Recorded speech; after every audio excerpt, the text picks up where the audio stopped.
The shuttle descended through thick gray clouds and landed hard on the muddy ground of Vareth 7, a wild planet covered in dense forests and rushing rivers that the Galactic Coalition military academy used for one purpose, only to break recruits down to nothing and see what remained. 50 recruits from 12 different species stepped off the shuttle into the cold morning air, their breath forming small clouds as they looked around at the endless wilderness that surrounded them.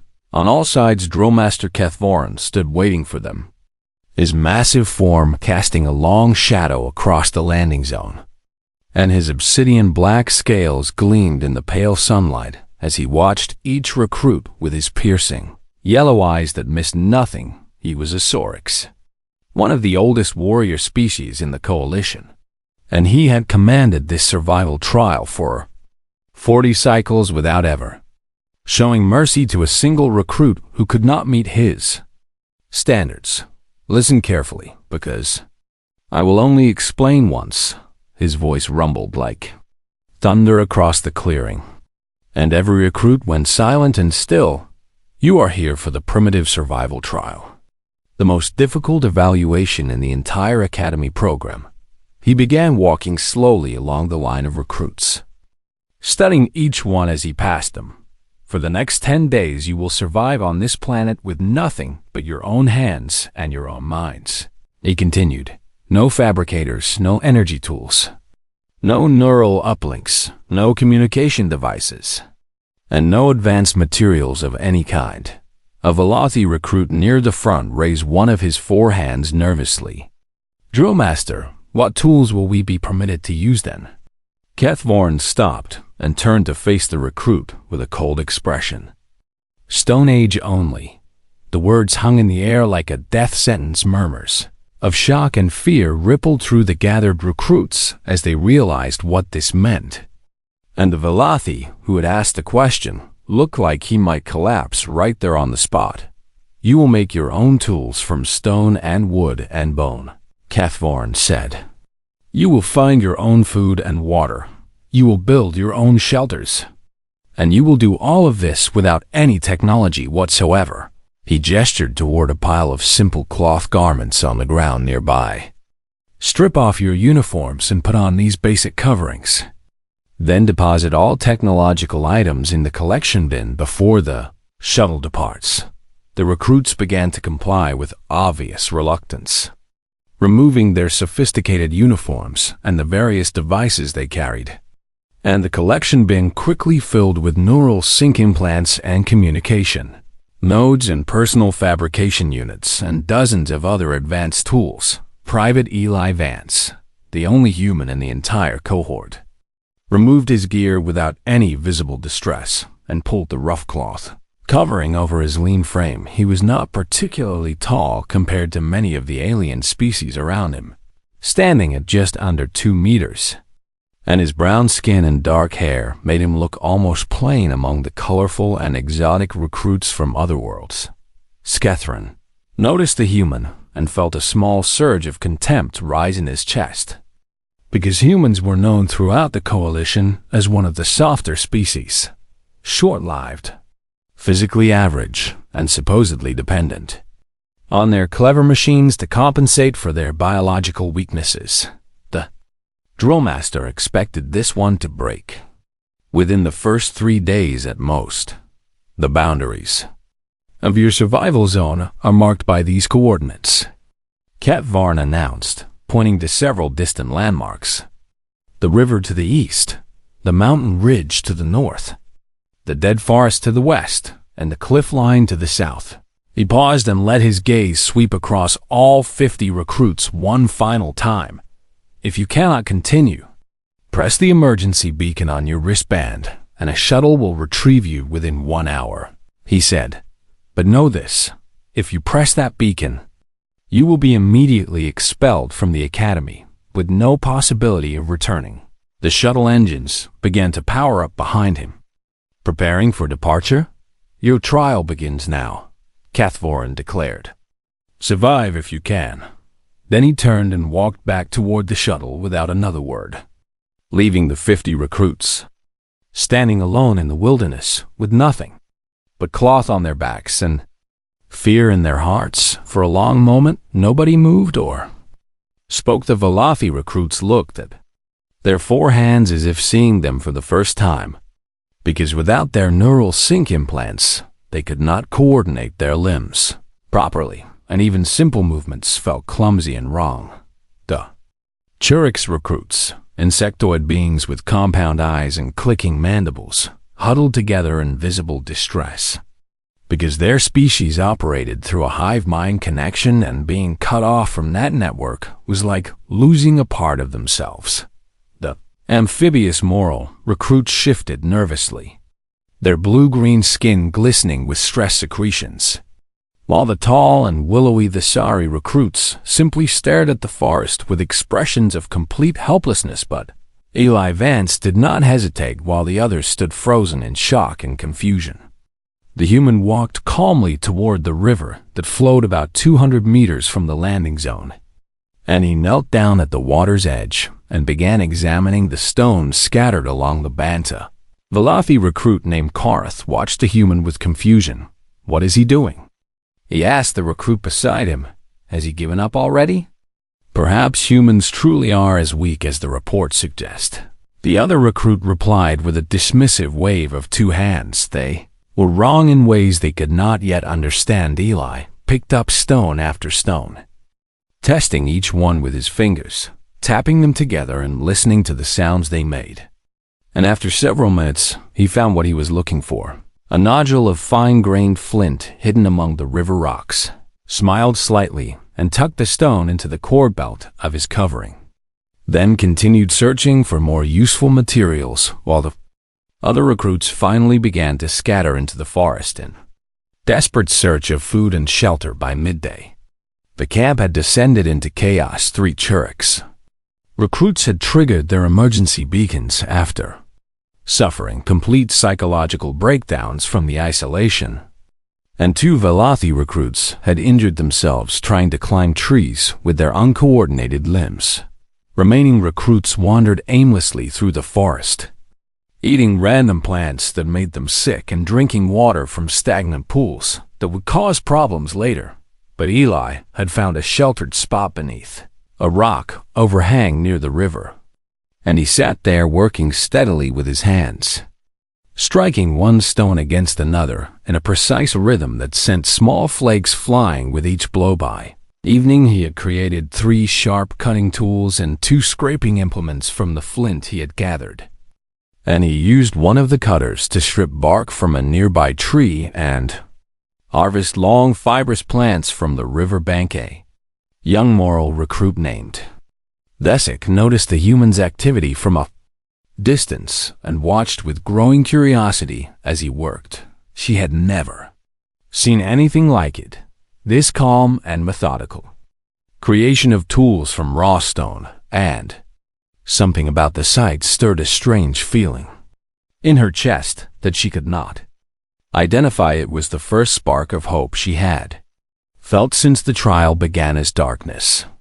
fell over Vareth 7 and the other recruits shivered in crude piles of leaves or simply sat in the open crying softly. Eli Vance sat beneath his rock shelter with a small pile of processed materials beside him and a plan forming in his mind. He knew exactly what he needed to do. His grandmother had taught him these skills on their ranch in Montana when he was just a boy, passing down knowledge that humans had carried for thousands upon thousands of years. And he had never forgotten a single lesson. The Drillmaster had ordered Stone Age only. He had no idea what he had just unleashed. The second morning on Vareth 7 arrived with a cold wind that swept through the forest and made the already miserable recruits even more desperate than before. Eli woke before dawn and immediately began working on his next project. Sitting cross-legged beneath his rock shelter with a fulmous pile of dried plant fibers spread out on his lap, he picked up a handful of the long, thin fibers he had harvested the day before and began the ancient process that his grandmother had called the most important survival skill a human could ever learn, making cordage his fingers moved in a steady rhythm that felt as natural as breathing, twisting two bundles of fiber in one direction and then wrapping them around each other in the opposite direction, creating a strong twisted cord that would not unravel. The technique was simple, but required patience and practice. And Eli had spent countless hours as a child sitting on his grandmother's porch learning this exact skill while she told him stories about their ancestors who had survived ice ages and famines and countless other hardships using nothing but their hands and their knowledge. Your people had been making rope for longer than most species have existed, she had told him once. Never forget that. Eli, never forget where we came from. He had not forgotten by the time the sun rose fully above the tree line. Eli had created nearly 10 meters of strong twisted cord from nothing but plant fibers, and he coiled it carefully and hung it from his belt before stepping out to survey the camp. What he saw made his chest tighten with a mixture of pity and frustration. The other recruits were in terrible condition. After just one night in the wilderness, the Velothi were the worst off, because their species had evolved to depend on neural synchronization technology for the past 12,000 years. And without it, they could barely control their forearms well enough to feed themselves. Gorath, the Velothi who had mocked Eli the day before, sat slumped against a tree with his arms hanging limp at his sides and the look of utter defeat on his face.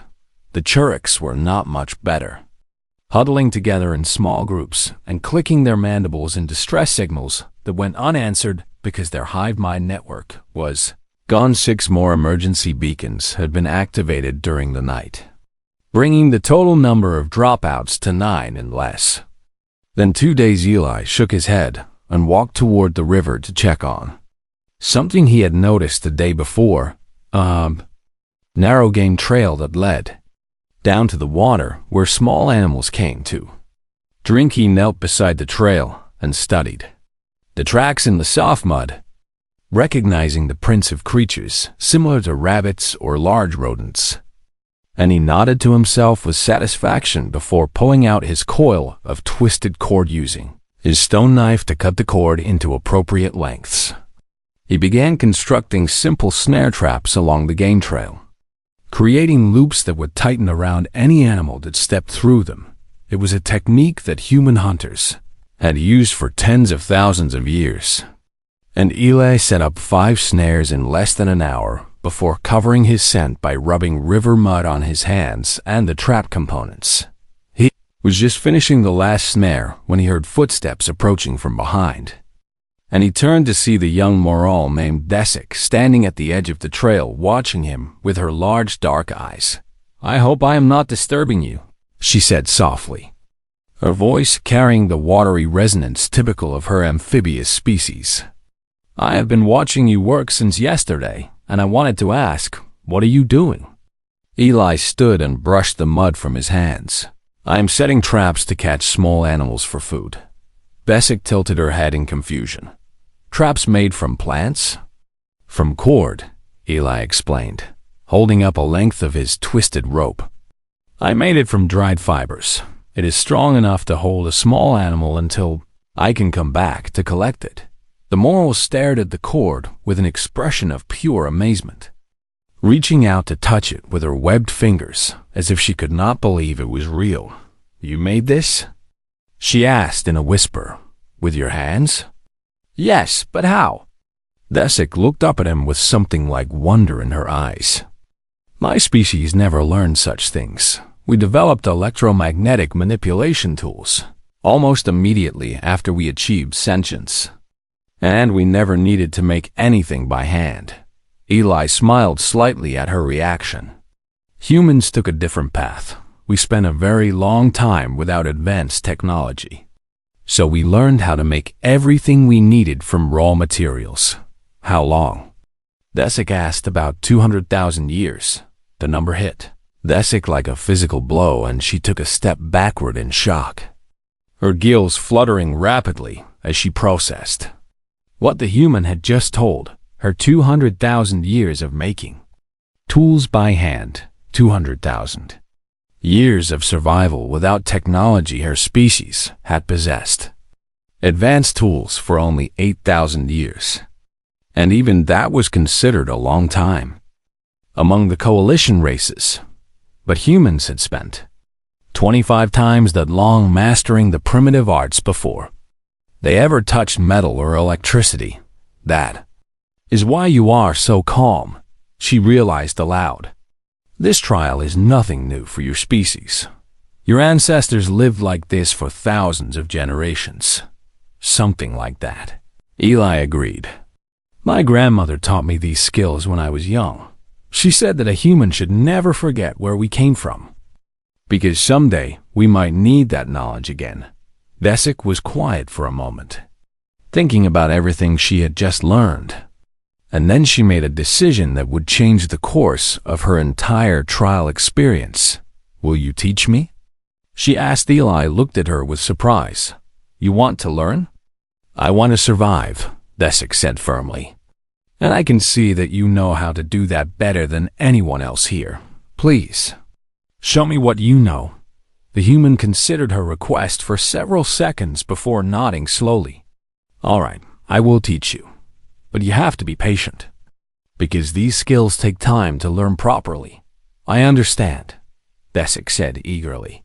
Thank you. Over the next several hours, Eli taught the young Mortal the basics of cordage making, showing her how to select the right fibers and how to twist them together in the correct pattern.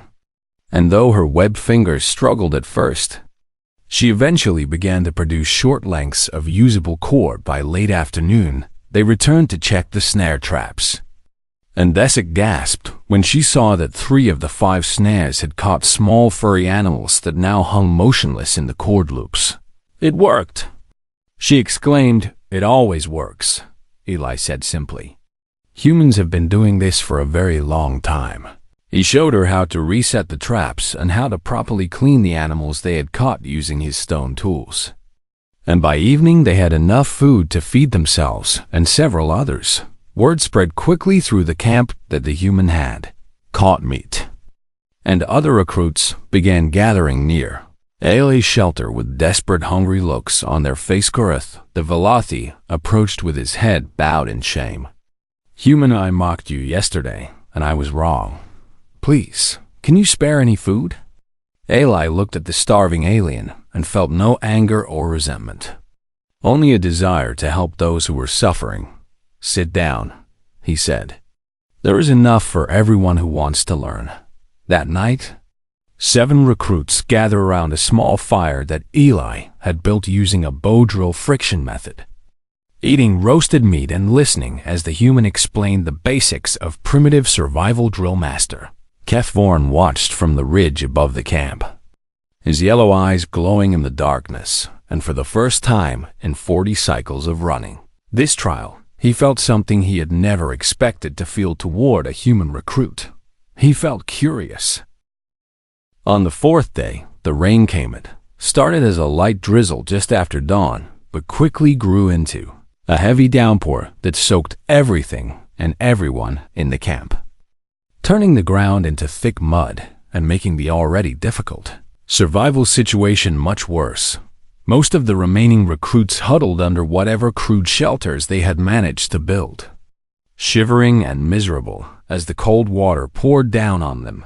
4 more emergency beacons had been activated during the night, bringing the total number of dropouts to 16, and the recruits who remained were showing clear signs of malnutrition and exhaustion after nearly 4 days without proper food. Eli's group was different. The 7 recruits who had gathered around the human the night before had eaten well and slept under an expanded shelter that Eli had helped them build using branches and large leaves sealed together with river clay.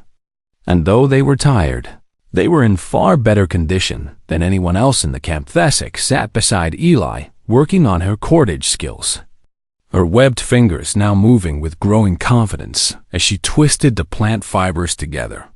And she looked up at the human with admiration in her dark eyes. "What will we do today?" she asked. "The rain will make it hard to check the snare traps." Eli smiled and reached for a small pile of bones he had saved from the animals they had eaten over the past 2 days.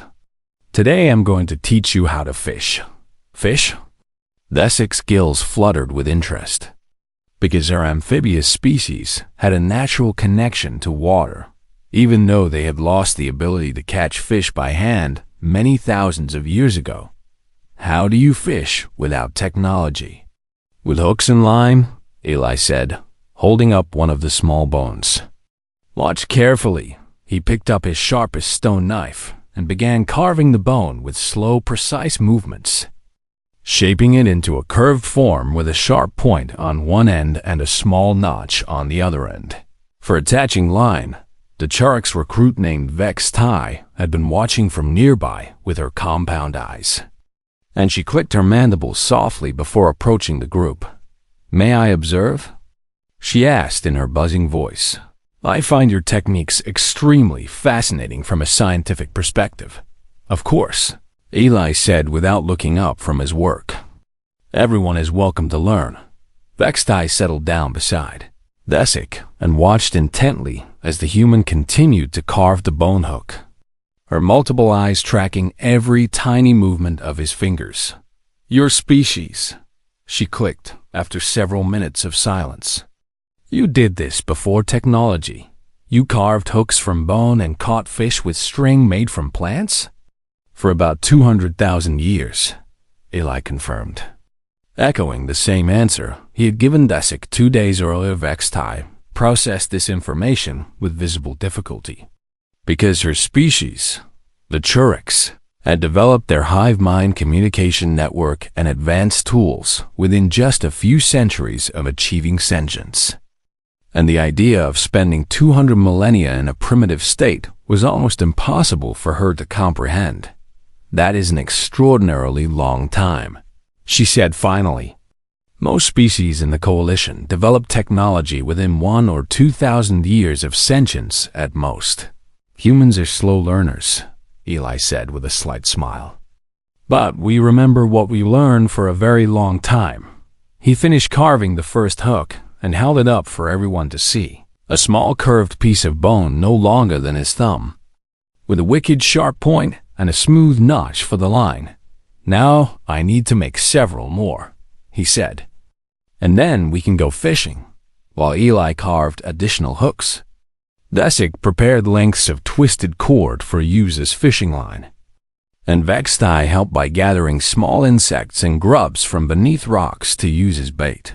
Rain continued to fall, but the group worked steadily under their shelter, and within 2 hours, they had everything they needed to begin fishing. Eli led them down to the river, which had swollen with rainwater and now flowed fast and muddy. But he knew from experience that fish often fed more actively during rainy periods because insects and other food got washed into the water. He showed the others how to tie the hooks to the cord line and how to attach the bait. And then he demonstrated the proper technique for casting the line into the water and waiting for a fish to bite. "You must be patient," he explained. "Fishing requires time and stillness. You cannot rush it."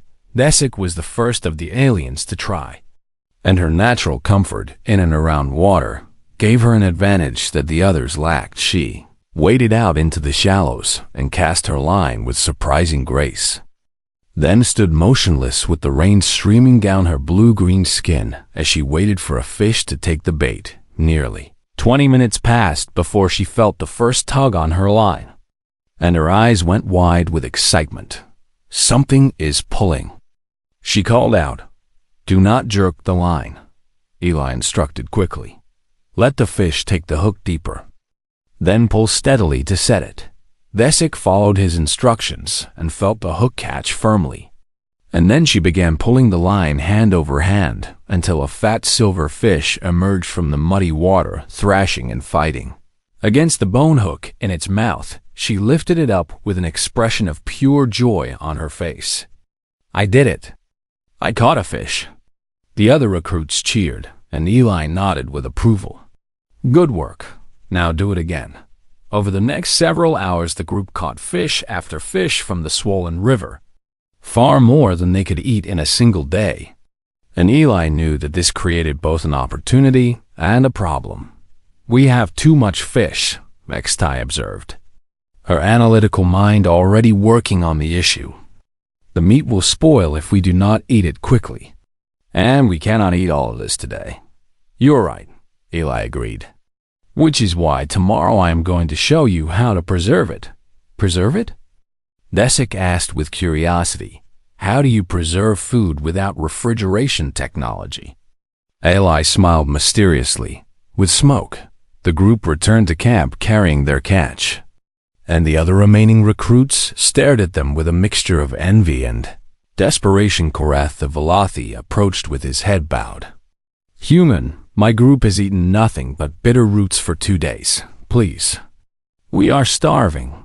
Eli looked at the pathetic condition of the Velothi and made a quick decision. How many are in your group? 6 of us remain, Korath said.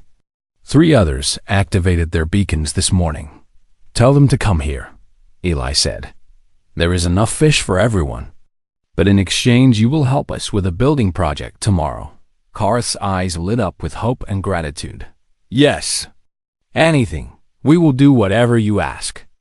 That evening, the camp gathered around Eli's shelter to share in the feast of fresh fish. And for the first time since the trial began, there was something like community forming among the survivors' recruits, who had been strangers or even rivals just days ago, now sat together sharing food and warmth.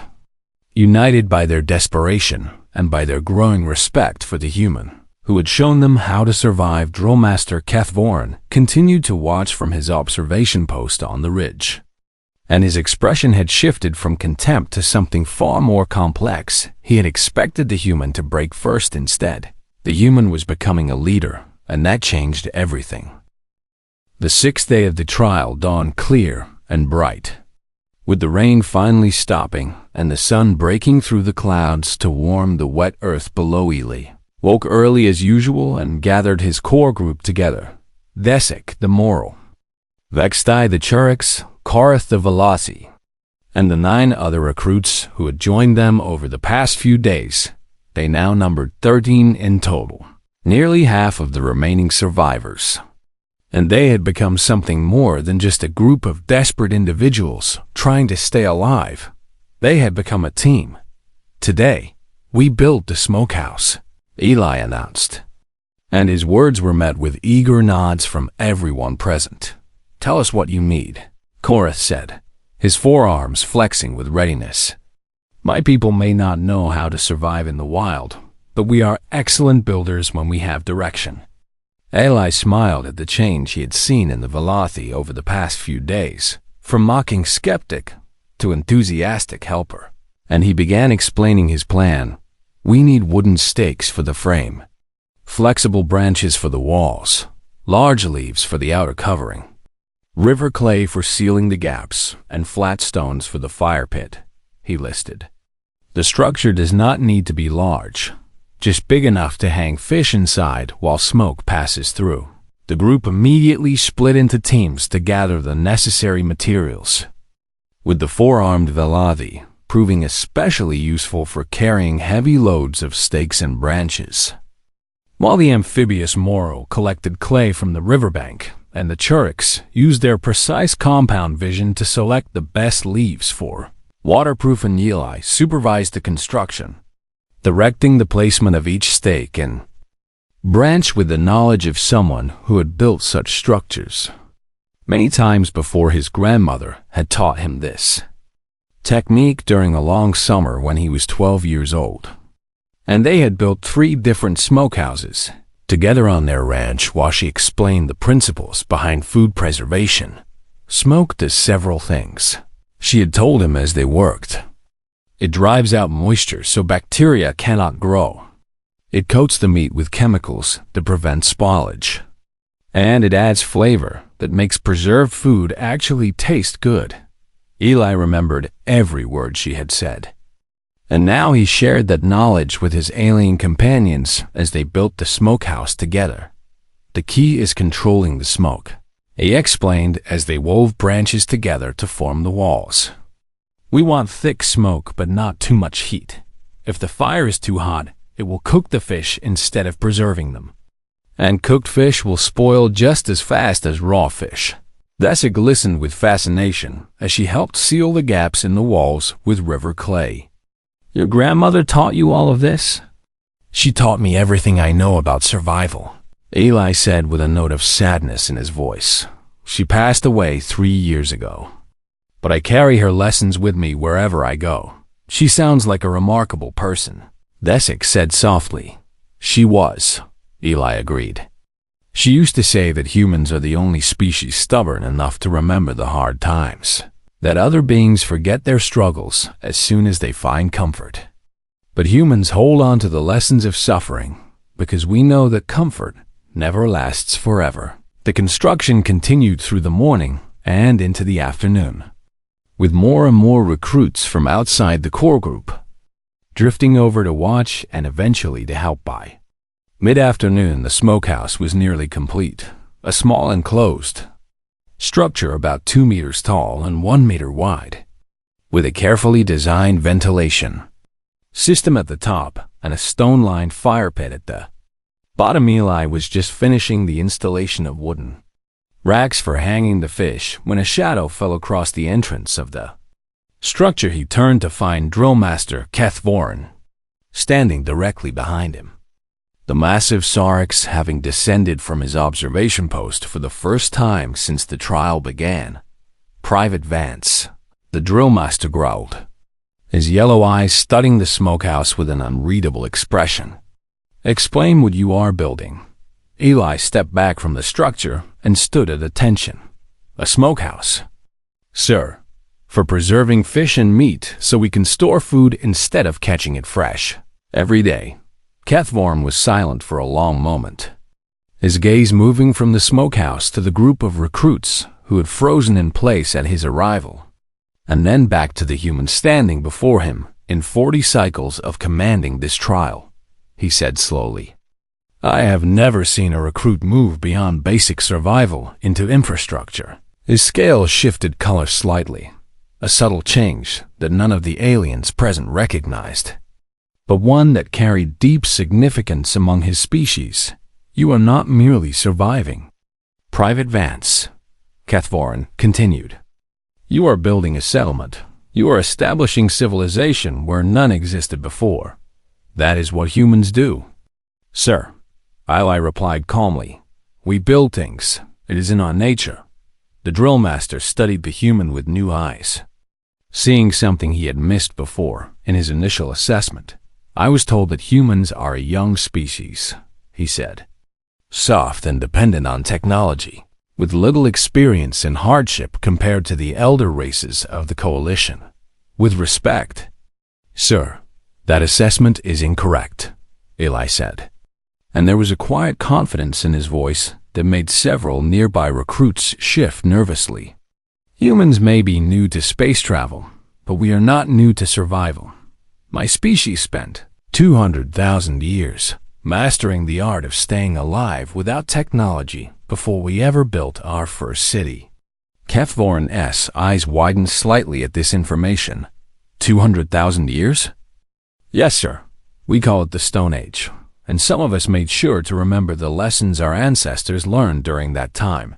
The Drillmaster looked at the smokehouse again, at the carefully woven walls and the precisely placed ventilation holes and the smooth river clay sealing every gap. And he finally understood what he was.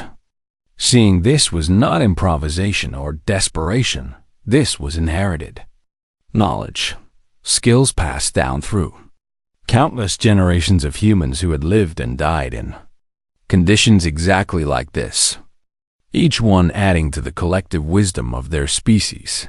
The Coalition thinks your kind is weak because you are small and short-lived, Kethvorin said quietly, almost to himself. They do not understand that your strength lies elsewhere. He turned back to Eli and performed a gesture that made every alien present gasped in shock. He inclined his massive head in the Soric's gesture of deep respect. "Continue your work, Private Vance," he said. "I will observe with interest." Then he turned and walked back toward his observation post, leaving behind a stunned silence that lasted for nearly a full minute. The Thessic was the first to speak, her voice barely above a whisper. "The Drillmaster just showed respect to a recruit. I did not think that was possible." "Neither did I." Vextai clicked in agreement. Teely said nothing, but he felt a warm glow of pride in his chest, not for himself, but for his grandmother and all the ancestors who had given him the knowledge. He needed to thrive in this harsh place. He picked up another fish and began preparing it for smoking, his hands moving in the ancient rhythms that humans had practiced since before the pyramids were built. The smokehouse was finished by sunset, and the first batch of preserved fish was ready by the following morning and on the ridge above the camp. Drillmaster Kethvorin watched it all with a new understanding forming in his ancient mind. The 10th and final day of the primitive survival trial arrived with a golden sunrise that painted the sky in brilliant shades of orange and pink.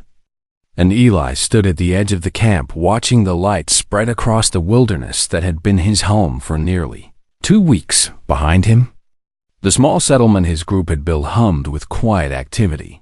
Recruits checking the fish traps in the river, others tending the smokehouse fire, and still others preparing the morning meal from their stored supplies. 19 recruits had survived the trial out of the original 50, and 13 of those survivors belonged to Eli's group. Other 6 survivors had managed to scrape by on their own through luck and desperation, eating whatever they could find and sleeping in crude shelters that barely kept out the wind. But they had made it. Barely a distant rumble signaled the approach of the extraction shuttle, and soon the large vessel appeared over the tree line and began descending toward the original landing zone where the trial had begun 10 days earlier. The surviving recruits gathered their meager possessions and began walking toward the landing zone, and Eli's group stood out immediately from the rest, while the other 6 survivors stumbled along with hollow eyes and gaunt faces. Barely able to walk in a straight line, Eli's 13 recruits marched together in good order, carrying bundles of smoked fish and wearing crude but functional coverings made from animal hides. They had tanned themselves. They were tired. Certainly, 10 days in the wilderness had left its mark on all of them, but they were healthy and well-fed, and they moved with the confident stride of people who had accomplished something remarkable. The shuttle landed with a heavy thud, and the rear hatch lowered to reveal Drillmaster Kethvarin standing at the top of the ramp, his yellow eyes surveying the survivors with an expression that none of them could quite read. "Form up for final inspection," he commanded, and the 19 survivors arranged themselves in a line before the shuttle. Kethvarin walked slowly down the line, studying each recruit in turn, and his expression shifted from contempt to indifference to mild approval as he passed each one. But when he reached Eli's group at the end of the line, he stopped and stood in silence for a long moment. Thessic stood at Eli's right side, her blue-green skin no longer showing the stress secretions that had marked her early in the trial, and she met the Drillmaster's gaze with steady confidence. Vitae stood at Eli's left, her compound eyes gleaming with intelligence, and beside her stood Korath with all 4 of his arms crossed in a posture of quiet pride.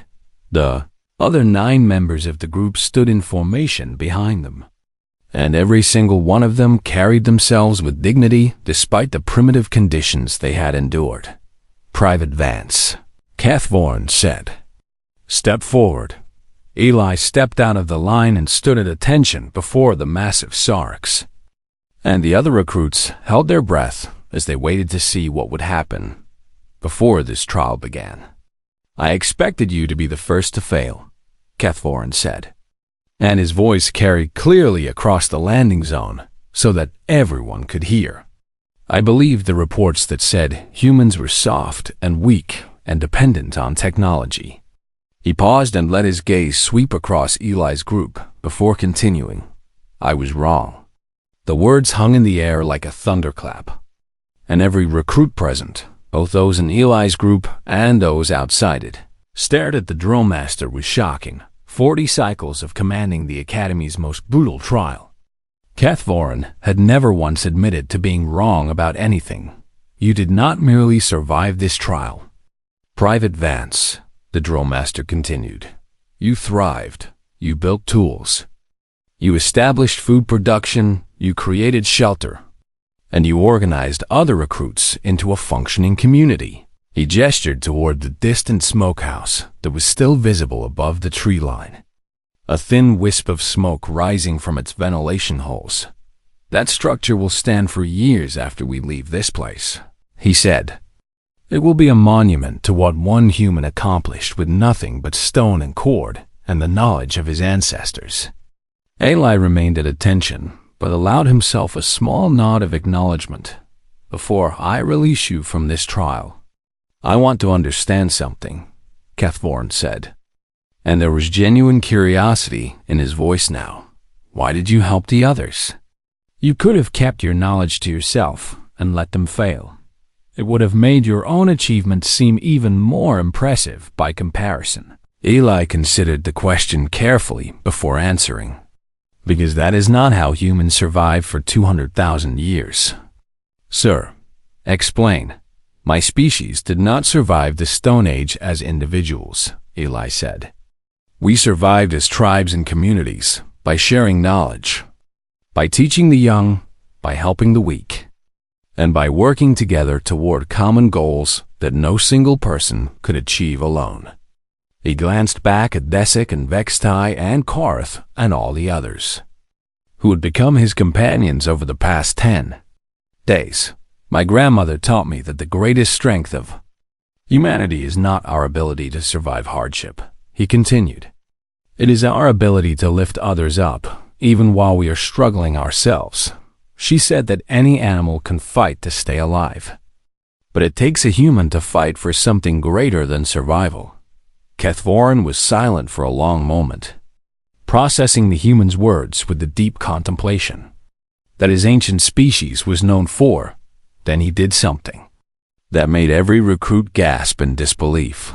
He placed his belief, clawed hand over his chest, and bowed deeply to Eli, not the slight incline of respect he had shown before, but the full bow that Sarik's warriors reserved for those they considered true equals. The Galactic Coalition believes humans are young among the stars, Kethvorin said as he straightened. They think your species is new and inexperienced and has much to learn from the elder races. His yellow eyes locked onto Eli's with an intensity that seemed to look straight through to his soul. They are fools. You are not young, Private Vance. You are ancient, and you carry your ancestors' fire in your hands. He stepped back and addressed the entire group of survivors. This trial is complete. All 19 of you have earned the right to continue in the Academy program, and your performance here will be recorded in your permanent files. The Drillmaster paused and looked once more at Eli, but let it be known that Private Eli Vance has achieved something unprecedented in the history of this trial. He has demonstrated that survival is not merely about staying alive, but about building something worth living for. The recruits began boarding the shuttle, and as Eli moved toward the ramp, Desik fell into step beside him. Thank you, she said quietly, for everything you taught us. Thank you for being willing to learn. Eli replied. Vextai approached from the other side, her mandibles clicking softly. I have recorded all of your techniques in my memory. When I return to my people, I will teach them what you taught me. That is how knowledge survives, Eli said with a smile. It gets passed from one person to another, across generations and across species, until it becomes part of everyone. The shuttle lifted off from Varus 7 and climbed toward the stars, carrying 19 survivors back to the Academy where new challenges awaited them. But as the planet shrank below them, Eli looked out the viewport and saw the thin trail of smoke still rising from the distant Smokehouse, the first human structure on this wild world. Built with nothing but stone and cord and the ancient knowledge of his ancestors, would not be the last somewhere in the great expanse of the galaxy. Other challenges waited for humanity, other tests of strength and will and ingenuity that would force them to dig deep into the well of knowledge their ancestors had filled. Over 200,000 years of struggle, and when those challenges came, humanity would be ready, because humans never forgot where they came from, and they never would.